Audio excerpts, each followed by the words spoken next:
ओम शांति। साकार मुरली 30 अगस्त 2021। मीठे बच्चे, तुम्हें अभी रूहानी कारोबार करनी है। रूह समझकर हर कर्म करने से आत्मा निर्विकारी बनती जाती है। प्रश्न: स्वर्ग का वर्षा लेने और स्वर्ग में ऊंच पद पाने का आधार क्या है? उत्तर: ब्रह्मा कुमार कुमारी बने तो स्वर्ग का वर्षा मिल जाएगा, परंतु ऊंच पद का आधार है पढ़ाई। अगर बाप का बनकर अच्छी रीति पढ़ाई पढ़ते रहें, पूरा पवित्र बने तो राजाई पद मिलता है। कोई पूरा पढ़ते नहीं, कर्म बंधन है। पूरा पवित्र नहीं बने और शरीर छूट गया तो प्रजा में भी साधारण पद पालेंगे। ओम शांति। रूहानी बच्चों को रूहानी बाप समझा रहे हैं। यहाँ रूहानी कारोबार है, बाकी सारी दुनिया में जिस्मानी कारोबार है। वास्तव में कारोबार चलती है रूहों की। आत्मा ही इस शरीर द्वारा पढ़ती है, चलती है, विकर्म करती है। इसलिए पतित आत्मा पाप आत्मा कहा जाता है। आत्मा ही सब कुछ करती है। इस समय सब मनुष्य देह अभिमानी हैं। मैं आत्मा हूँ समझने बदले समझते हैं मैं फलाना हूँ, यह व्यापार करता हूँ, यह फलाने कामी क्रोधी हैं। शरीर का ही नाम लेते हैं। इसको कहा जाता है देह अभिमानी दुनिया, उतरती कला की दुनिया। सतयुग में ऐसे नहीं होता, वहाँ देही अभिमानी होते हैं। तुमको देही अभिमानी बनाया जाता है। अपने को आत्मा निश्चय करो। मैं आत्मा यह शरीर रूपी चोला धारण कर पाठ बजाती हूँ। वह एक्टर्स भी भिन्न भिन्न कपड़ा बदली कर पाठ बजाते हैं। बाप कहते हैं तुम आत्माएं पहले शांति धाम में थीं। तुम्हारा घर है शांति धाम। जैसे वह हद का नाटक होता है, यह फिर है बेहद का नाटक। सभी आत्माएं परम धाम से आकर शरीर धारण कर पाठ बजाती हैं। आत्माओं का असुल घर है परम धाम। उन एक्टर्स का तो घर यहाँ ही होता है। सिर्फ ड्रेस बदली कर आकर पाठ बजाते हैं। तो बाप बैठ समझाते हैं तुम आत्माएं हो। बाप तो बच्चे बच्चे ही कहेंगे, सन्यासी बच्चे बच्चे नहीं कहेंगे। बाप कहते हैं मैं पतित पावन तुम सभी आत्माओं का बाप हूँ, जिसको तुम गॉड फादर कहते हो। गॉड फादर तो निराकार है। ब्रह्मा विष्णु शंकर को भी गॉड फादर नहीं कहेंगे। उनमें भी आत्मा है, परंतु उनको कहते हैं ब्रह्मा देवता नमः, विष्णु देवता नमः। देवताएं क्या करते हैं ये किसको पता नहीं है। बाप ही आकर समझाते हैं। तुम कैसे ड्रामा प्लान अनुसार पाठ बजाते हो। दुनिया एक ही है, ऐसे नहीं कोई नीचे पाताल व ऊपर में दुनिया है। दुनिया एक ही है जिसका चक्र फिरता रहता है। लोग तो कह देते हैं मून में प्लाट लेंगे। बाप समझाते हैं बच्चे कितने इंसॉल्वेंट बन पड़े हैं। भारतवासियों के लिए ही कहते हैं। तुम कितने साहूकार समझदार थे। इन लक्ष्मी नारायण का सारे विश्व पर राज्य था, जिसको कोई लूट ना सके। वहाँ कोई पार्टीशन आदि नहीं होती। यहाँ तो कितनी पार्टीशन है, आपस में टुकड़े टुकड़े पर लड़ते रहते हैं। तुम सारे विश्व के मालिक थे। सारा आकाश पृथ्वी समुद्र सब तुम्हारा था। तुम उनके मालिक थे। अब तो टुकड़े हो गए हैं, यह किसको पता नहीं है। भारत ही विश्व का मालिक था। बाप समझाते हैं आत्मा को जो पाठ मिला हुआ है वह कभी घिसता नहीं, चलता ही रहता है। अभी तुम फिर से मनुष्य से देवता बन रहे हो, फिर 84 जन्म लेंगे। तुम्हारा पाठ चलता ही रहता है, कभी बंद नहीं होता है। कोई मोक्ष आदि पाते नहीं। जितने अनेक गुरु, अनेक शास्त्र, उतनी अनेक मतें होती हैं। मनुष्यों में कितनी अशांति है। जहाँ भी जाओ कहेंगे मन को शांति कैसे मिले। यह देह अभिमान में आकर कहते हैं। बाप समझाते हैं मन और बुद्धि यह है आत्मा के ऑर्गन्स, बाकी यह सब शरीर की इंद्रियां हैं। आत्मा कहती है मेरे मन को शांति कैसे मिले। वास्तव में यह कहना गलत है। तुम आत्मा हो, तुम्हारा स्वधर्म ही शांत है। तुम ऐसे कहो मुझ आत्मा को शांति कैसे मिलेगी। इससे कर्म तो करना ही है। यह बातें बाप ही बैठ समझाते हैं। दुनिया में यह ज्ञान किसको नहीं, वहाँ है भक्ति मार्ग। उनको ज्ञान का पता नहीं है। ज्ञान तो एक बाप ही देते हैं। बाप खुद कहते हैं मैं कल्प कल्प कल्प के संगम युग पर आता हूँ। कलयुग के अंत में सभी पतित हैं। यह है रावण राज्य। रावण को जलाते भी भारतवासी ही हैं। बाप पतित पावन का जन्म भी यहाँ है, तो रावण का जन्म भी यहाँ है। रावण जो सबको पतित बनाते हैं इसलिए उनको जलाते हैं। यह बातें किसकी बुद्धि में नहीं है। अब भारत में कृष्ण जयंती मनाते हैं, कृष्ण की लीला भजन आदि करते हैं। अब बाप कहते हैं वास्तव में कृष्ण लीला कुछ है ही नहीं। कृष्ण ने क्या किया? कहते हैं कंसपुरी में जन्म लिया। अब कंस तो डेविल को कहा जाता है। सतयुग में डेविल कहाँ से आए? तुम जानते हो कृष्ण की आत्मा जो सतयुग में थी वह अपने 84 जन्म भोग इस समय पतित से पावन बन रही है, अपना पद फिर से ले रही है। वैसे ही तुम कृष्णपुरी में रहने वाले थे, 84 जन्म ले, अब फिर अपना पद ले रहे हो। जयंती मनानी है वास्तव में शिव बाबा की। जो शिव बाबा सबको हेल से हेवन में ले जाते हैं उनकी कोई लीला है नहीं। कहते हैं कि हे पतित पावन बाबा आओ, आकर हमको हेल से हेवन में ले जाओ। आप हमारे बाप हो तो हम स्वर्ग में होने चाहिए। हम विशेष दुनिया में क्यों हैं? इसलिए बुलाते हैं हे गॉड फादर, हमको इस दुख की दुनिया से लिबरेट करो। यह भी ड्रामा में नूंद है। बाप कहते हैं इस ड्रामा को कोई जानते नहीं।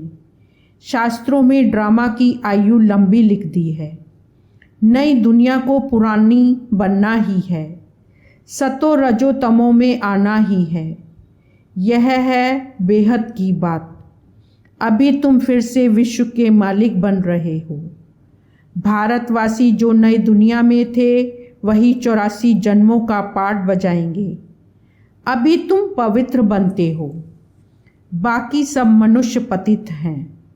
तब तो पावन के आगे जाकर नमन करते हैं।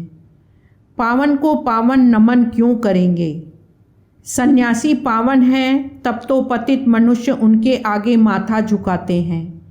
कन्या पवित्र है तो सब उनके आगे सिर झुकाते हैं। वही कन्या शादी कर ससुर घर जाएगी तो माथा टेकना पड़ता है। अभी बेहद का बाप आए हैं सबको पावन बनाने। वह सब है कलयुग में। तुम हो अभी संगम पर। अब तुमको पतित दुनिया में नहीं जाना है। यह है ही कल्याणकारी युग। बाप आकर सबका कल्याण करते हैं। तुम अभी कृष्ण जयंती मनाएंगे, नहीं तो लोग समझेंगे यह तो नास्तिक हैं। नास्तिक वास्तव में उनको कहा जाता है जो अपने बाप को और रचना के आदि मध्य अंत को नहीं जानते हैं। इस समय सब निधन के आर्फन बन पड़े हैं। घर घर में झगड़ा है। एक दो को मारने में देरी नहीं करते हैं, इसलिए इसको नास्तिकों की दुनिया कहा जाता है। बाप को ना जानने वाले तुम हो जानने वाले। अभी तुम समझते हो कि हम पत्थर बुद्धि थे। बाप हमको पारस बुद्धि बना रहे हैं और कोई तकलीफ़ की बात नहीं। बाप सिर्फ कहते हैं 1 घंटा पढ़ो, अपने को आत्मा समझ मुझ बाप को याद करो। शरीर को याद करेंगे तो लौकिक संबंधों की याद आएगी। देही अभिमानी रहेंगे तो मुझ बाप की याद रहेगी। यह तो है ही विशेष दुनिया।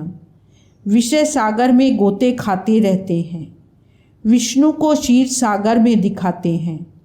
कहते हैं वहाँ घी की नदियाँ बहती हैं, यहाँ तो घासलेट भी नहीं मिलता।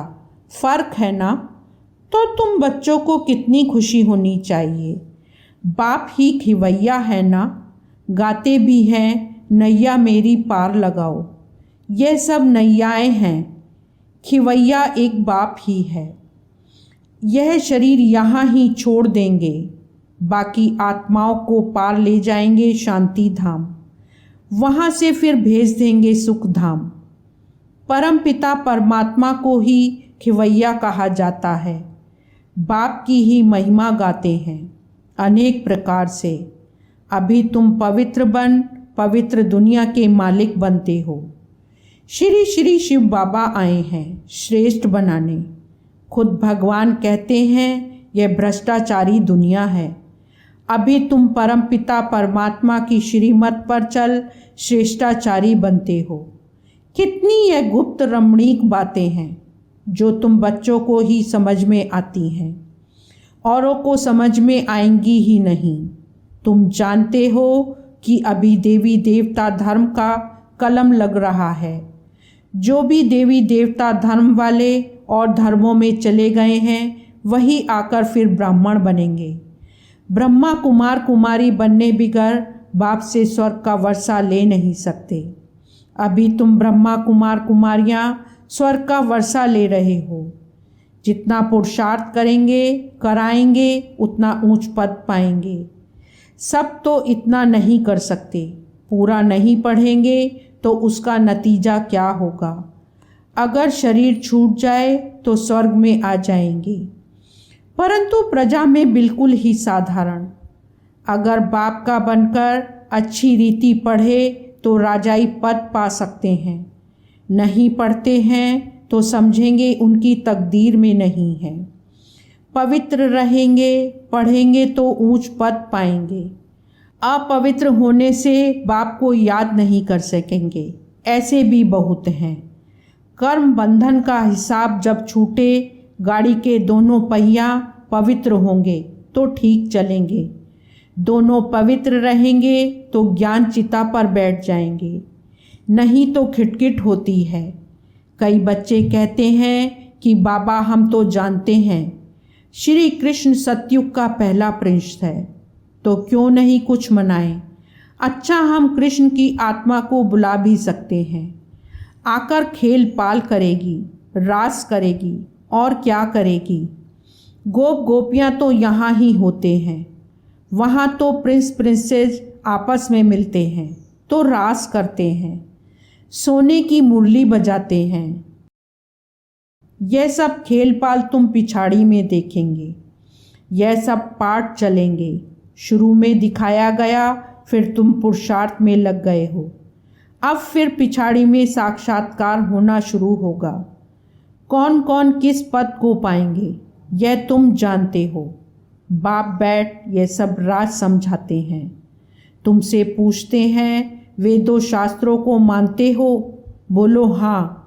हम क्यों नहीं मानते हैं? यह सब भक्ति मार्ग की सामग्री है, इनमें कोई ज्ञान नहीं है। ज्ञान देने वाला तो एक है। ज्ञान मिलता है तो भक्ति आपे ही छूट जाती है। तुम मंदिर में भी जाएंगे तो बुद्धि में रहेगा कि यह लक्ष्मी नारायण फिर अब नई दुनिया में राज्य करेंगे। बाप बच्चों को समझाते हैं दोनों तरफ तोड़ निभाना है। ग्रस्त व्यवहार में रहते पवित्र बनना है। श्रीमत कहती है पूरे पवित्र बनो, पूरा वैष्णव बनो और विष्णुपुरी का राज्य लो। अच्छा मीठे मीठे सिकीला दे बच्चों प्रति माता पिता बाप दादा का याद प्यार और गुड मॉर्निंग। रूहानी बाप की रूहानी बच्चों को नमस्ते। रूहानी बच्चों की रूहानी बाप को नमस्ते। धारणा के लिए मुख्य सार। फर्स्ट पॉइंट, योग द्वारा कर्म बंधन का हिसाब किताब चुकतू कर पावन बनना है। ज्ञान चिता पर बैठना है। पूरा पूरा वैष्णव अर्थात पवित्र बनना है।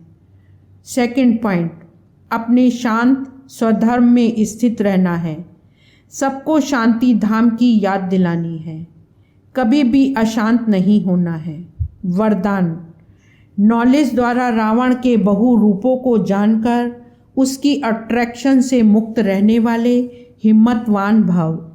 सार, जो बच्चे नॉलेज द्वारा रावण के बहु रूपों को अच्छी तरह से जान गए हैं, उनके आगे वह नज़दीक भी नहीं आ सकता, चाहे सोने का चाहे हीरे का रूप धारण करे, लेकिन उसकी अट्रैक्शन में नहीं आएंगे।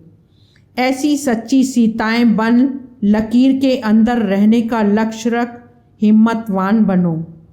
फिर यह रावण की बहु सेना वार करने के बजाय आपकी सहयोगी बन जाएगी। प्रकृति के 5 तत्व और 5 विकार ट्रांसफ़र होकर आपकी सेवा के लिए आएंगे। स्लोगन, सेवाओं में सफलता प्राप्त करना है तो निर्माण चित्त की विशेषता को धारण करो। ओम शांति।